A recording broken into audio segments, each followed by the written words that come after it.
তিনজনকে পেয়েছি যারা সড়ক দুর্ঘটনায় মারা গেছেন, কিন্তু তারা শহীদের তালিকায় যাদের নাম এসছে। আন্দোলনে থাকলেই সেক্ষেত্রে তার মৃত্যু সেটি শহীদ হিসেবে কাউন্ট হওয়ার কোনো সুযোগ নেই। তারা আসলে প্ররোচনায় পড়ে এবং অর্থের লোভে তারা এই কাজটি করেছে।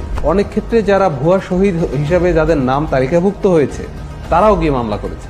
10 লাখ টাকা করে তাদেরকে দেয়া হয়েছে সঞ্চয়পত্রের মাধ্যমে।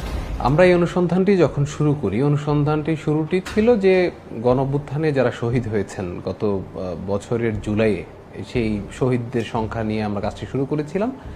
তো শুরুর দিকে আমরা যেটি দেখলাম যে সেই সংখ্যাটি কিন্তু অনেক বেশি ছিল না, আমরা 4-5 জনের নাম পেয়েছি। তো পরবর্তীতে যখন আমরা অনুসন্ধান শুরু করলাম, সেখানে গিয়ে দেখলাম যে যারা আন্দোলনে শহীদ হননি, অথবা আপনি আন্দোলনের যে সরকারি যে আমাদের যে সংজ্ঞা দিয়েছে, সংজ্ঞাটি হলো যে আইনশৃঙ্খলা রক্ষাকারী বাহিনী অথবা তৎকালীন যে সরকার সমর্থিত যেই দল আওয়ামী লীগ এবং তাদের অঙ্গ সংগঠন নেতাকর্মীদের আক্রমণে যারা মারা গেছেন তারাই কিন্তু শহীদ হিসাবে গণ্য হবেন।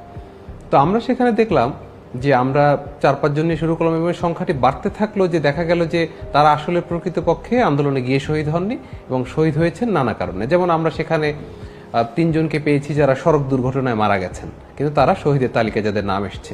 আমরা একজন পেয়েছি যিনি বিদ্যুৎ স্পৃষ্ট হয়ে মারা গেছেন, তার নাম আছে। এভাবে নানান কারণ আছে।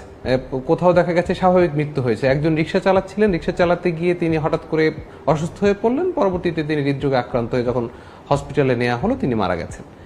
তো এরকম